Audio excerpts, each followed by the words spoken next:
So I'm very excited that today we have Dr. Carol Currier with us to talk about her book, 30 Days with the Sages, because anytime I have a conversation with Carol, I walk away just feeling just wisdom. I'm like a blanket of wisdom, that I'm wearing a blanket of wisdom, that I've learned something. So we're going to just get right into it. Carol, thanks for being here. And you know what? Just for those people that don't know about you, tell us a little bit about your background and your book. Let's start with your background. Well, my background is in 1969. I made a decision that I was not going to get out of bed until I wanted wisdom. In the morning, before I got up, I wanted wisdom more than my next breath of air. And so that became like a spiritual restriction, a spiritual discipline for me. And I continue to this present day to put wisdom as the highest priority, the thing that I wanted more than anything else. And I use that desire like a vessel to contain the wisdom. And I would say things like, I want wisdom. And if you allotted me wisdom, Creator, yesterday, and I didn't receive it all, I want it today. If somebody else got allotted wisdom and they didn't want it all, I want it. I want it. If somebody received a little bit and it splashed off them, I want the splash off. So that's kind of that's my relationship to wisdom. And I've been a student of Mishay, which is the book of Proverbs by Solomon. I've been a student of Currier, but I'm the type of person that I don't know it unless I live it. So every year I take a wisdom principle and I try to live it with my whole heart that entire year. So that's another aspect. Now, in the meantime, I've been a physician.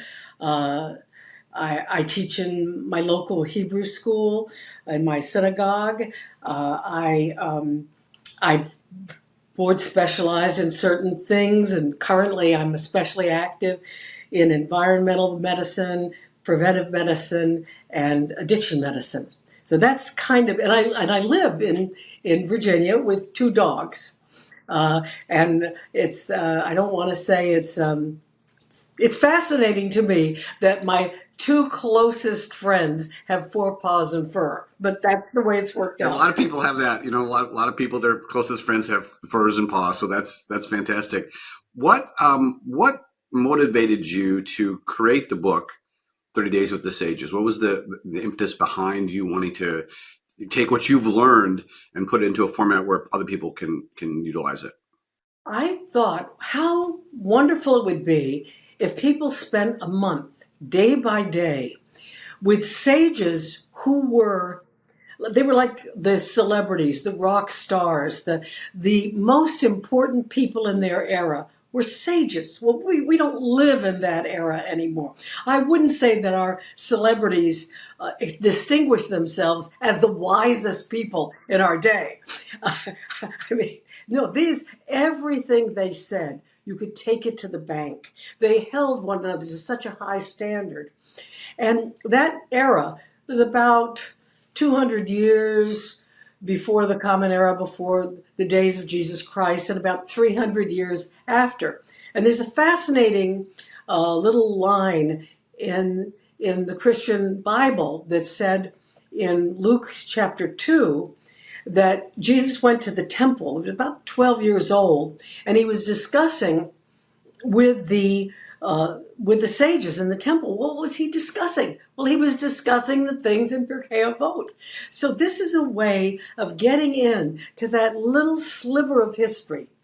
And I lived each quote that I give. And because I lived it, I give it piece bit by bit. And you know, if you want to climb a mountain, you can only climb it one step at a time. You can't go from the bottom to the top in a leap. Nobody does that. But bit by bit, you'll get to the top. You know, it's amazing that wisdom, ancient wisdom, you know, thousands of years old, can have an impact on what we're doing today.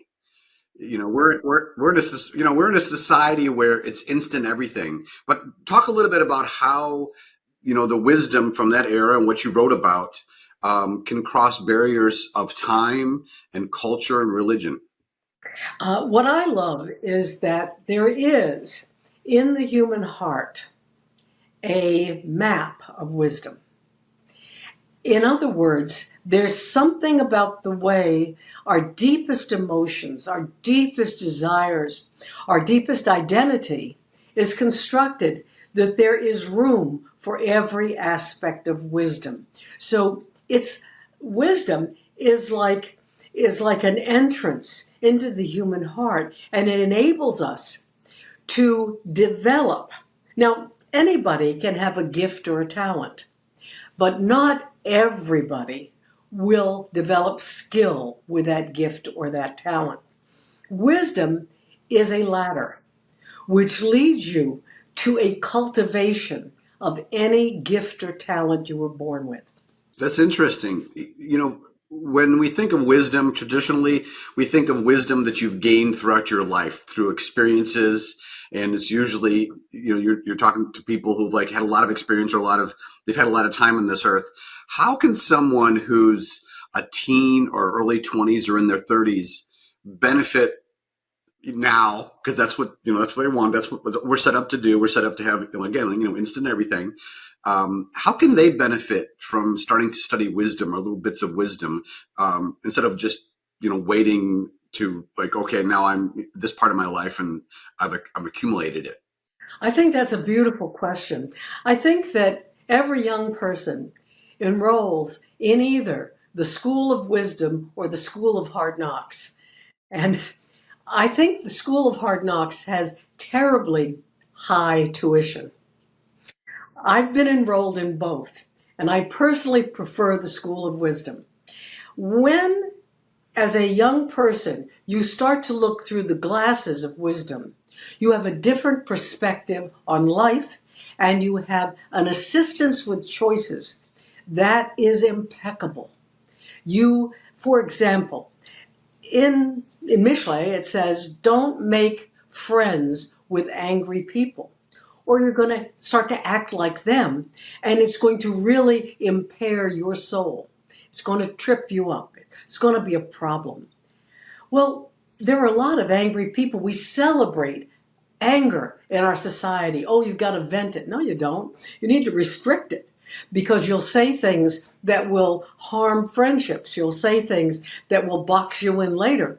So here is an example of where you can make a choice. You can have association, but you don't have to have a close friendship.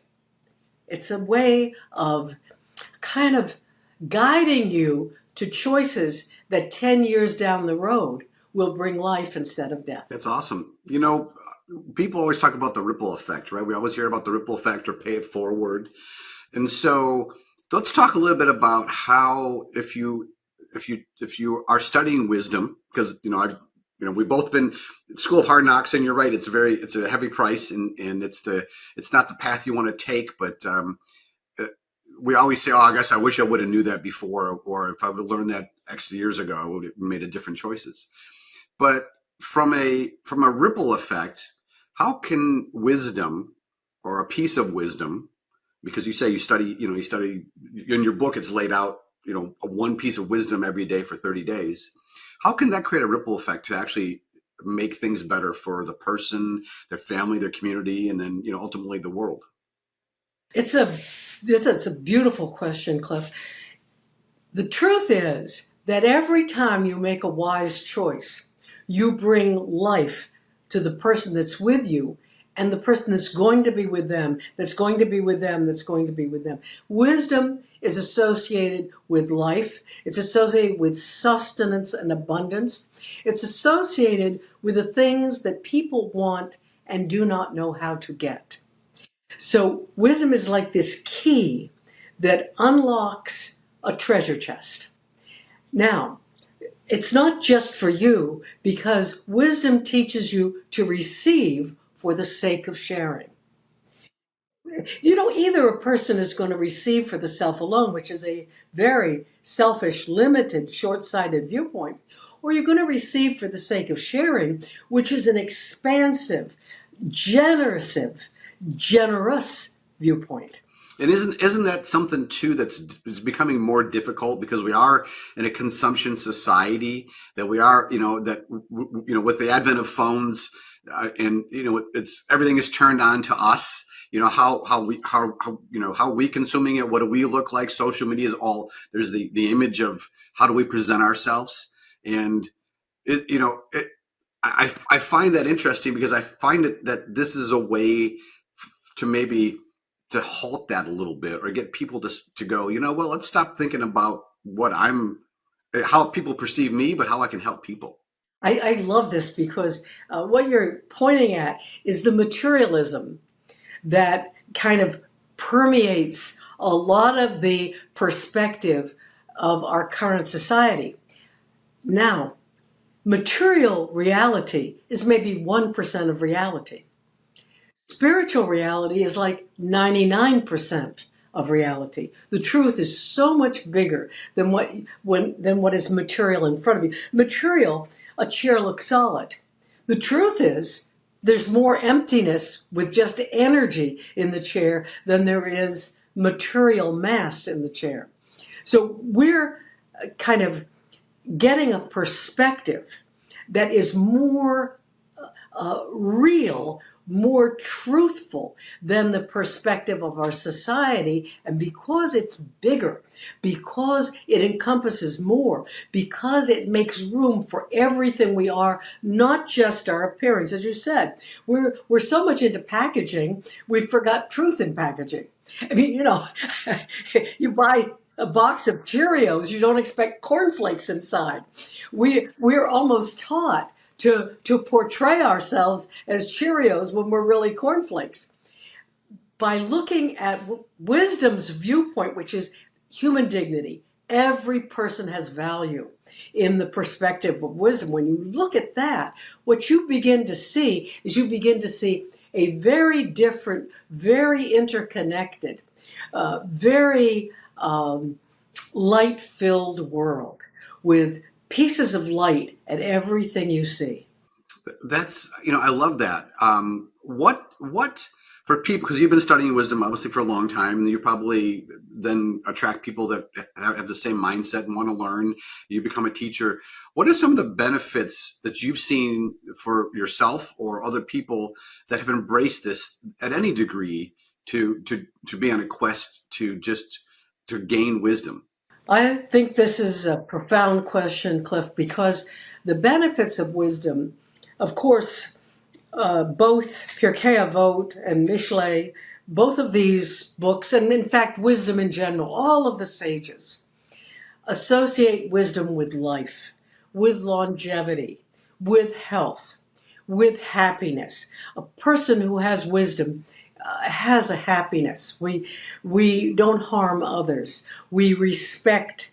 We bow to the magnificence in the world around us, and that gives you a different way of looking at things. But certainly, financial wealth is an aspect of wisdom. Certainly, health is an aspect of wisdom. Certainly, a viewpoint that sees the Creator and perceives the light of the Creator in creation. That ability to perceive the underlying glory of everything we see, that's part of wisdom. Wisdom gives you glasses to look at life through and make choices that lead to health, wealth, well-being, happiness, peace, all of those things and more. That's fantastic. I mean, that's what a great way to look at it. And you're right. That's what people want. I mean, that's what when they look, people say they want more, but they really don't know what more is, or they haven't evaluated what more means to them. I have a question. We've worked together for a while. How did the sages get to be so smart? Well, first of all, they memorized the truths of their day. They were very much an oral society, and you spent a lifetime memorizing truth, speaking truth, talking truth back and forth with people who were your peers in brilliance. So the sages were not only brilliant, they were focused. And what they were focused on was what is the mechanism of the operation of the soul? What is the mechanism? What is the technology of the energy of life? And so they developed these answers and they tried them with one another. They went back and forth and back and forth. So one sage, Yohanan ben Zakkai, asks another. So what is? He has 5 students. He says, "I want an answer from you. What is the most important thing to have?" And the first answer that came was Ein Tova, a good eye, the ability to look everywhere and see the good. Now, what's interesting about that is a very solid answer that's based in Torah, it's based in wisdom, it's based uh, in in interaction, in human communication. When you look at someone and you see the good in that person, that brings an energy bridge between you and that person. And all kinds of love can travel across that energy bridge. And so that quality of being able to look and see the good, that is an example of how wisdom operates and how it brings out more wisdom. And so that oral ability of every word being valuable, every word you speak being sacred, and holding one another to that standard. What an interesting society, what an interesting group of people traveling together toward wisdom. Why do you think we got away from wisdom? I mean, obviously in their time, from what you described, that was the focus of everything, and people, that's how they acquired knowledge. It's verbally, and they looked up to sages. How did we get away from that? How did that over time? How did we get away from looking for the truth or looking for a better way to function in life and live? I think this is a fascinating question, and I think there are kind of 2 aspects to the answer. The first aspect is the fastest path to deception is to refuse to act on a truth. So the refusal of truth automatically opens people up to lies. And the truth of wisdom, to live it, requires a certain amount of restriction. You're not going to be able to steal from other people. If your word is sacred, you can't lie to people. Um, if if the Creator has placed within you every answer that you need, because your heart is a map of the wisdom that created the universe, then you can't afford to look to other people or other things or alcohol or drugs for answers, because you know the answers aren't there. You have to be strictly honest with yourself, and that's where the answers are. The answers are with the Creator, but He put the answers in you.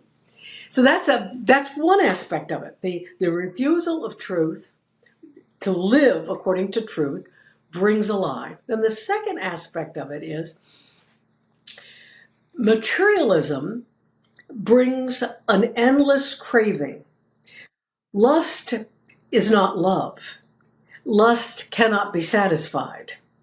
Things cannot satisfy. If you have 1 car, you're going to need 2. If you have 2, you're going to need 3. If you have 3, you're going to need 4. If you have a big mansion, it's still not going to be enough. You'll need a summer home. You'll need this idea that the heart, which is a spiritual aspect of you, can be satisfied with materialism is an illusion. So why do people who are materialistic and committed to materialism want to get rid of spirituality? Because it stimulates their conscience. They kind of feel like, maybe I'm making a mistake. Well, they don't want to feel that way.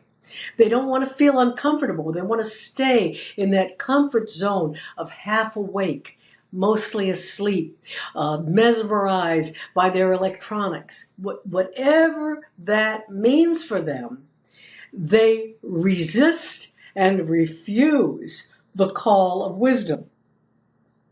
Later on, they may get desperate and want wisdom, but wisdom will not be available at their beck and call. They are only entitled to wisdom if they make themselves available to wisdom's beck and call. That's so interesting because you think about it, materialism has a great PR person. It has I guess throughout the ages, right? Doesn't matter whether we're talking about fish or like sandals or cars or whatever.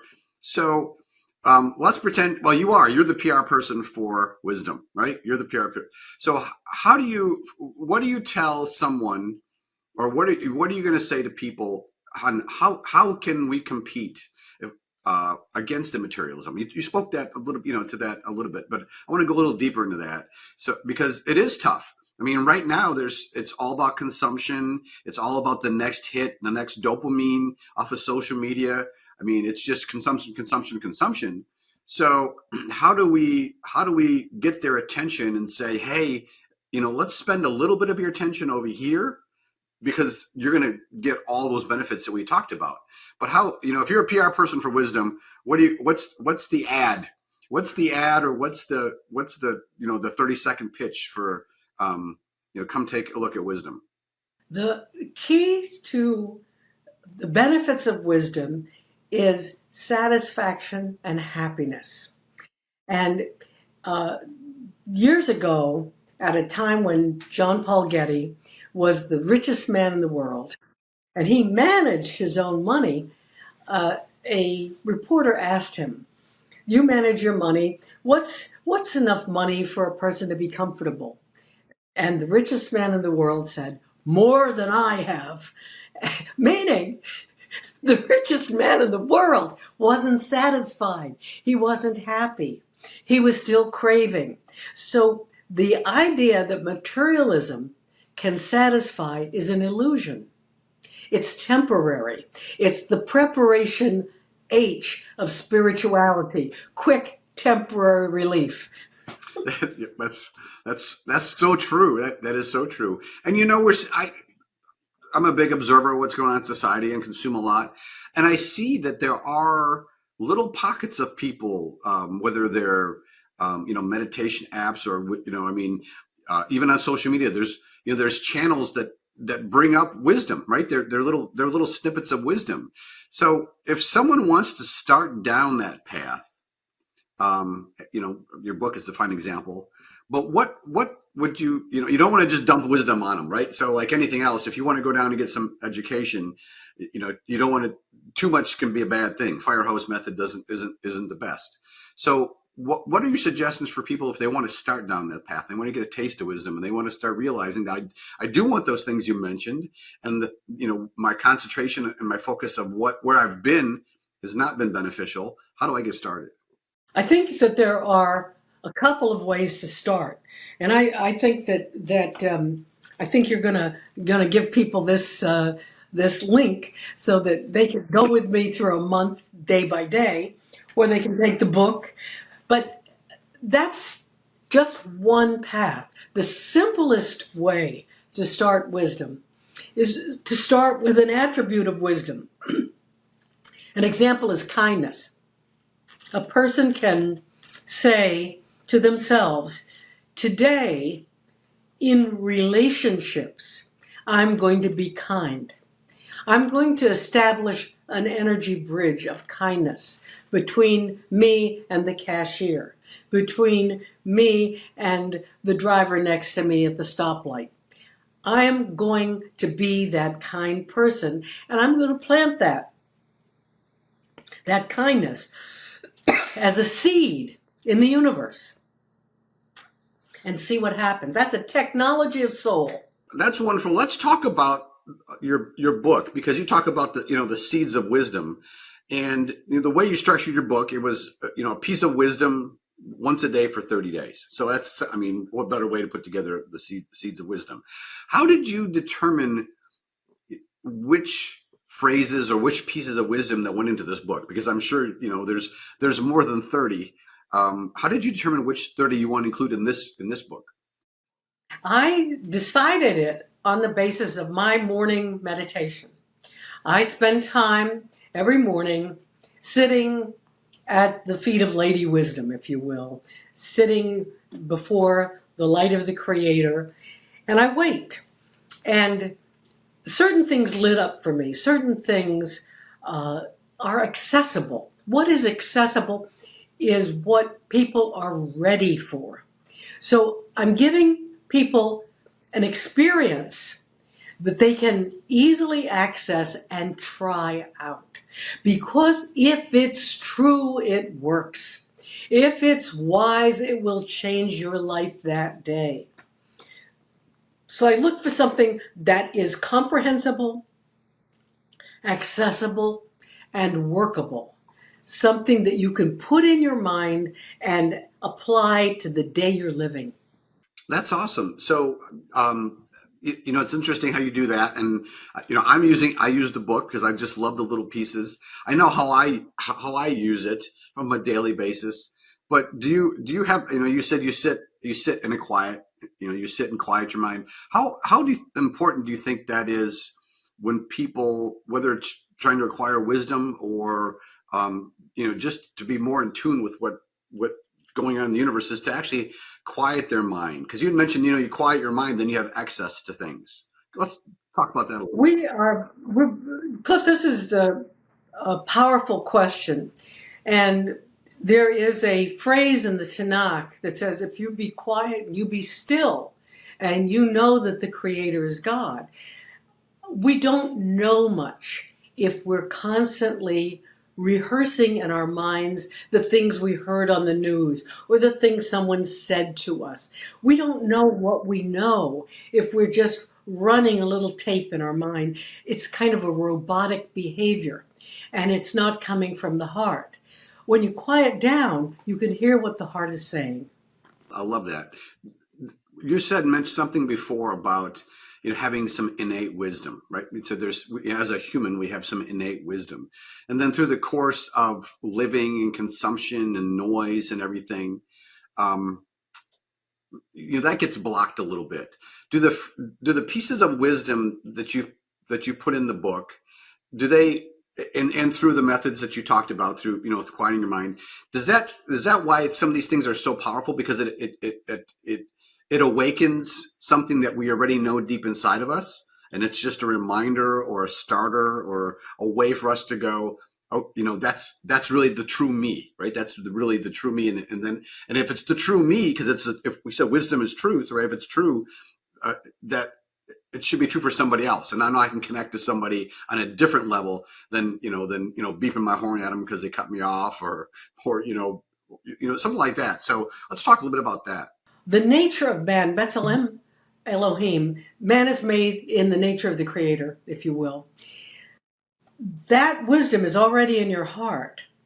What happens is when you hear or read or think about that pure wisdom, it activates the wisdom that's already in your heart.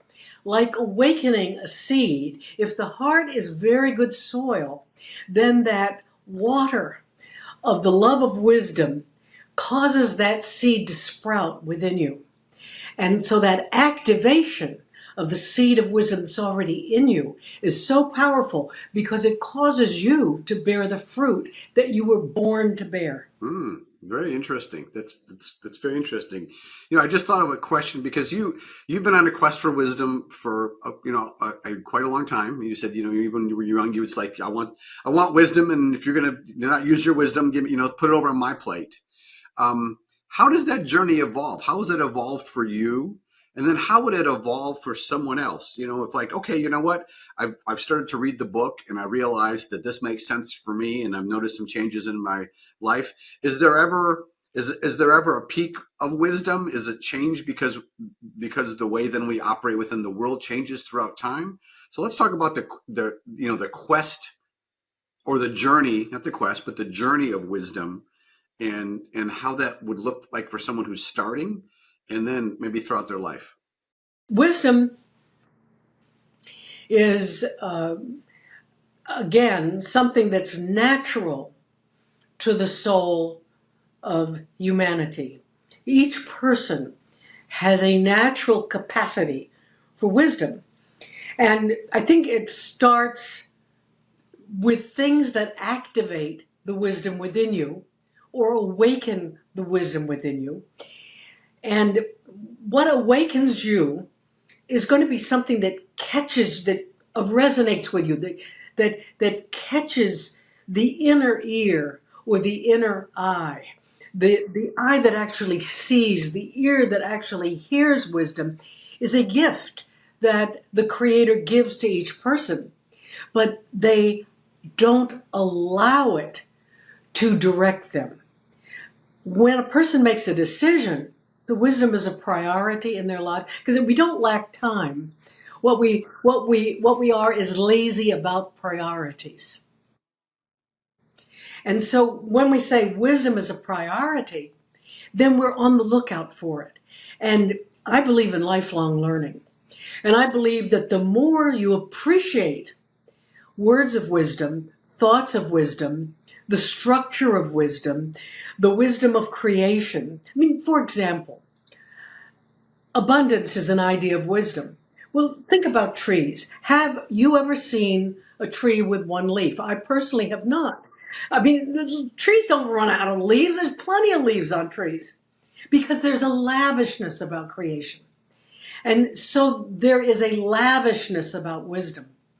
And there is a sense of the heart being filled over and over with the ideas of wisdom, of kindness, of love, of patience, of a willingness to see the best in those around you and a willingness to wish the best for everyone around you. Yeah, I love that because that's really does it come down to. I mean, you want the best for yourself, of course, and your family and your friends, but it's really you want the best for the other people, and you want goodness for them. And I found, like you, I'm a lifelong learner. I mean, I first when I was a teenager started going, oh, this is interesting, right? And it's I'm finding that um, wisdom, right? Because there's so many different people saying this is the truth, or you should follow me this way, or focus on this. And a lot of it is there might be a piece of wisdom in there, but they've wrapped it in materialism, right? So it's like, hey, yes, there's a good piece of wisdom, but the end isn't what we've been talking about. The end is I want to get a new car, or I want $1 million in the bank, right? That's that type of thing. I found that over the course of time, when you're really trying to embrace wisdom, and when it touches something within us, that I'm needing less, right? That I'm like, oh, you know what? I need to clean out my closet. I know I needed to clean out before, but I need to clean because I don't want the burden of these things. I don't want the heaviness of this. I enjoy time more, and that I'm enjoying, and I'm aware of the fact is let's enjoy be in the present moment, right? Because we're always talking about being the present moment, but that's the gift that we have now, right? And so I think part of the wisdom for me is that I've gotten is that I'm aware of the fact that this is a gift, and now I can enjoy it. Where before it was all about the things I needed to do, or I needed to get this done, or I needed, I'm not present. I'm here, and I'm thinking about what I have to do next after this is done, instead of enjoying where I am now. I love what you said. I wisdom is essentially free. Uh, but there is a currency of spirit, and the currency of spirit is paying attention. What you pay attention to spiritually, you get more of. That's right. And right now, where we are in our world, it's a grab for your attention, right? That's what everybody. That's the currency. The currency is attention.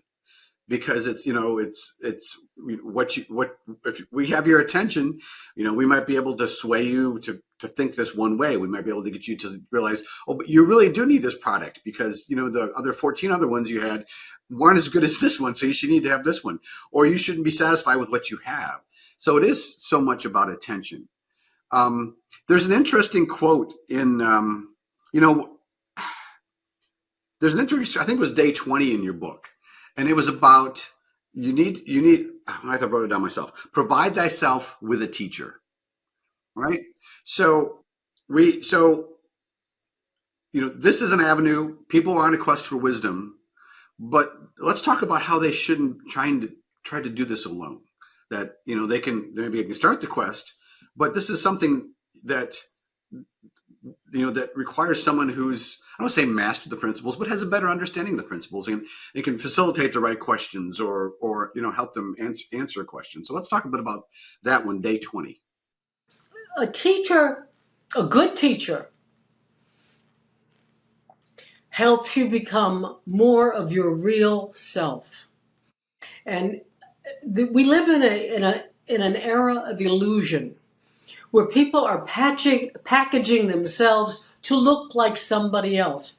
Like somehow you're not enough. Somehow who you are is a mistake. Like the master architect of the universe made a big mistake with you, just with you. Mm. Yeah, right.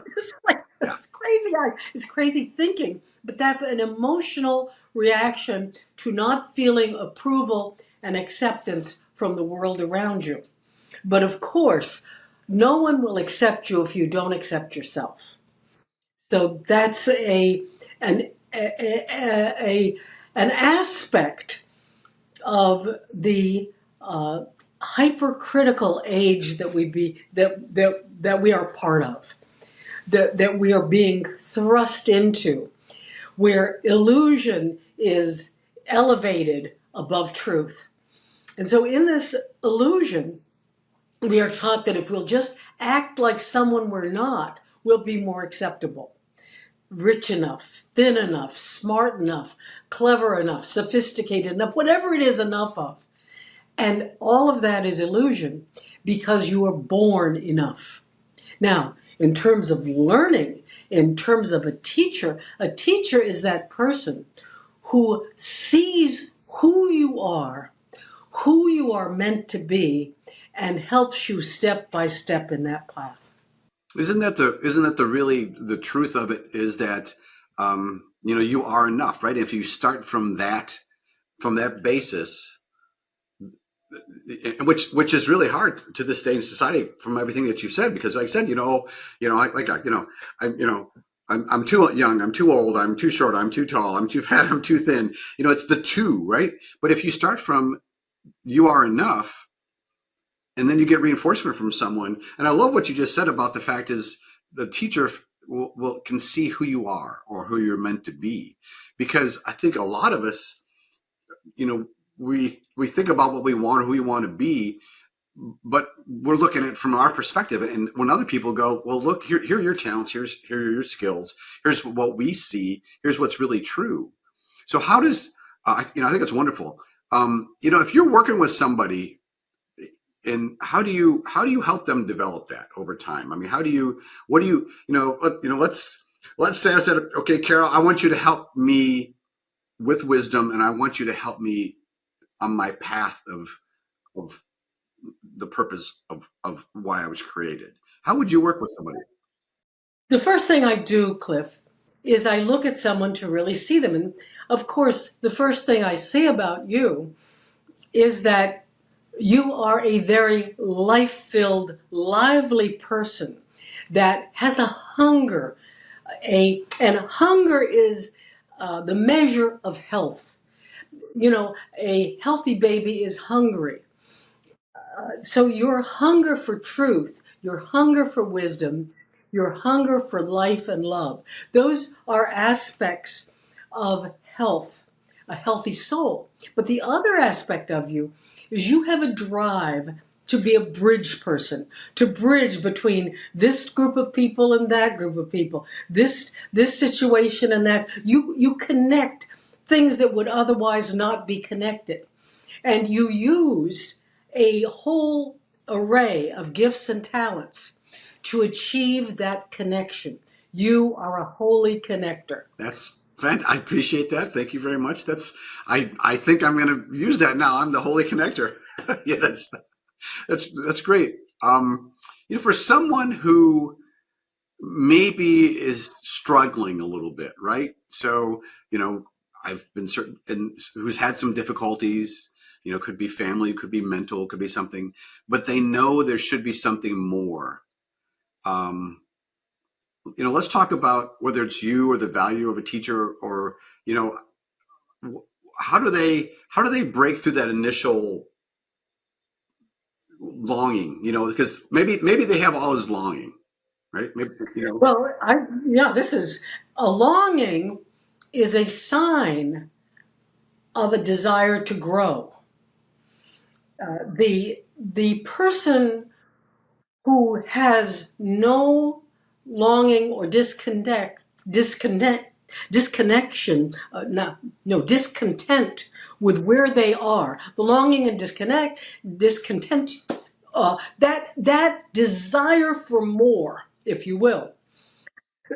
Desire is the vessel that will contain the next blessing and the next up leveling of your life. Your life doesn't up level without your desire, without your longing, without that. The struggle is telling you that there's something better, there's something more, there's something to fulfill. Fulfillment is what people struggle towards. That's so interesting. So, I mean, so if anybody's listening, or you know, if you have a desire, or there's discontentment, I'm going to say discontentment, or what, you know, some of the things, or just a longing, you are on the right path. You're on the right. You're That's a little knock on the shoulder saying, okay, you know that we should be going down a different path, or you should be, or maybe you should continue more down this path. Maybe you're on the right path, but you've stopped. Right? You need a wisdom jumpstart. Right? That's a It's a little sacred wake up call. The struggle is a wake up call. It's saying this isn't enough of a setting for you. You need a bigger pot. You know, yeah. Okay, well, it's true. No, it's the true. flower, the plant that needs to be repotted. You need a bigger pot, and And there's a bigger pot out there for you. and people are always talking about signs, right? They're always talking about signs. You know, you know, one of them is, you know, discontentment, but they're talking about. Let's talk about that just for a minute. You know, does the universe give you signs? I mean, does it? You know, I mean, some people are like, oh, you know, birds, or I found a coin, but does the universe tell you in different ways that to look for different paths? I think that the universe whispers. Then the universe gives you little visual signs. You know, look at that, look at this, hear that. And then the universe takes out a 2x4 and knocks you off the side of the head in the street somewhere. In other words, there is an irresistibility about the next path, the next step you need to take on your path. And that irresistibility is the faithfulness of the universe to you. That's true, and you know, I like the fact that, you know, the way you frame that, because if our mind is quiet, you know, you're getting you're getting that the easier message from the universe, right? So if your mind is quiet, it's like almost like a radio broadcast, right? It's there, and if you quiet your mind, you're gonna be able to get it. And then if maybe your mind's not quiet, then you're gonna get maybe a more physical manifestation in it, and it could be it could be a positive manifestation, or it could be a negative manifestation, and you know, an illness and disease, or you know, whatever it is. And then if you completely ignore all of those, you're gonna get the wisdom smack, right? It's gonna be a 2x4 or something, which could be a major disease, or you know, a mental issue or something. So that just goes to show that we need to back off a little bit, or we need to, you know, even little bites, like little bites. And that's, again, you know, we'll talk about your book. You know, we're in a society where consumption is been reduced. We used to read more, we used to do things, but now people are consuming in little bites. And the way that you structured your book was perfect, because you know, it's not literally, you only need a few minutes. I mean, these aren't super long chapters. This is a piece of wisdom, and then your take on that wisdom. And then as a wonderful gift, you actually did read-alongs, a video read-along for each day. So, because some people, I get it, are more visual. I like to read, but also I'm very visual. I like to, I like when I'm taking my dog for a walk. I like to listen to things, and so let's talk a little bit about your read along with your book. Actually it's a gift that I'm giving people who have a desire for wisdom. And what I do is I actually live what I was writing while I'm reading it to them. So they get kind of to travel with me through that thought, through that experience, through that how to put it, through that lively piece of wisdom, because these little pieces of wisdom are in the book because they're alive to me, because they bring life to me. They will bring life to you. It's the video is like an impartation. It is like a transfer of spiritual substance from my heart to your heart. Mm. It's the backstory. It's the backstory of that wisdom as presented through you to them. Right. So Yes. it's kind of like watching a cooking video and you get to see the whole process and the shopping and everything and the stories instead of just taking and getting it eaten the really dish. That's really great. And just for everybody, so it's going to be below. That is a gift from Carol, right? That she could have charged for that, but she wanted everybody to be able to partake that. So the links are below. I think just learn with Carol, but you can go through and you will get a video a day, which takes you through her book, and it's fantastic. Even though I helped Carol with this book, I subscribed myself and I got the videos every morning, and it took me like 5 minutes, and it put my mind in a really great frame, right? It put my mind in a frame of where it should be, right? Instead of consuming a little piece of remember something from another piece of social media, it put my subconscious on a path of thinking about that, and 2 minutes, 3 minutes, and it's been fantastic. Let's talk about where you going with this. I mean, what's you got the book obviously, and you teach, and you did the video course. What's next in the world of wisdom for Carol? Well, one of the things that I want to do is give people the experience of sitting with the sages. And uh, in that era, the sage would sit on a rock, and people would sit around him, and sometimes thousands of people would sit around him just to hear words of wisdom. And surprisingly, one of the longest lived sages was asked why he had healthy longevity. And he said, "Because I never stepped over any of my students." This is kind of a puzzling statement, but that meant that he gave such respect and honor to his students that he arrived before them and left after them. So I think we're talking about sitting with the sages as your next piece. In my next book. Is this going to be like a workbook or a program or a book or both or some iterations of that? Both. It'll be both. Okay. So so if anybody's watching this, and you just keep abreast of what Carol's doing, because that's I hope this has been enjoyable, because um, you got to consume the book, consume the videos, but then the next step is to sit with the sages. And Carol you're a modern day sage. I mean, literally, I mean, that's what you are. There's, and and then there's a lot of people that I've enjoyed sitting with you, and through this wonderful world of technology that we have, we can do that where we don't have to be present, right? We can, we can do video calls, or we can create courses, or we can deliver the wisdom in different ways, where before, like you talk about, you had to be with the sage, physically be with the sage. And now you can be anywhere in the entire world, and you can be, with the sage, who happens to be Carol. So that's fantastic. So let's, what are some last parting words, or anything else that you would like to discuss before we go for today?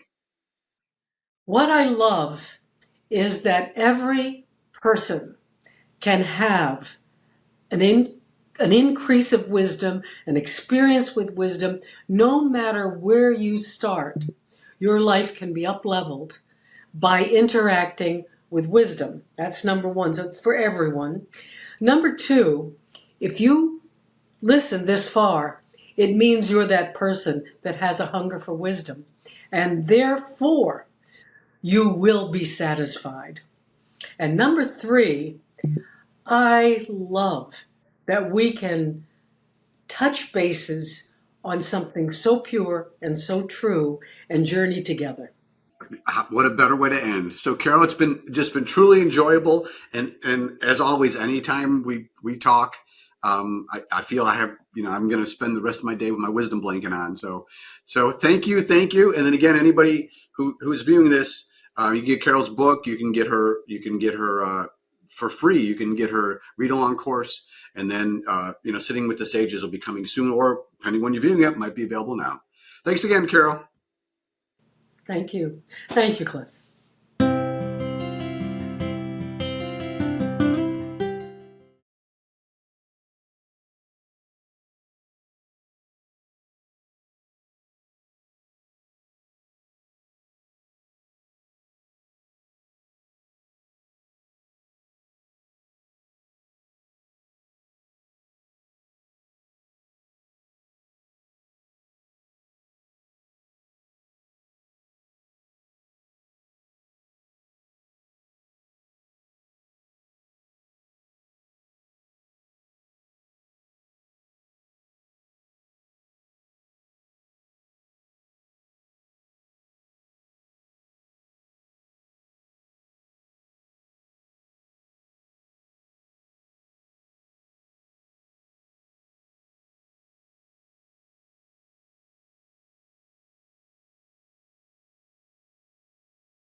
So we're gonna let this roll for a second because that was great. That and You liked I it? mean it was, oh yeah, it was because a lot of time I have to coach people to say, here's the question, and you're like, oh, that's an interesting question, and then so almost every time you spoke, in the back of my mind I'm going, oh gosh, that's a great short, oh gosh, that's a great short, and then oh, this one is two and this one is three.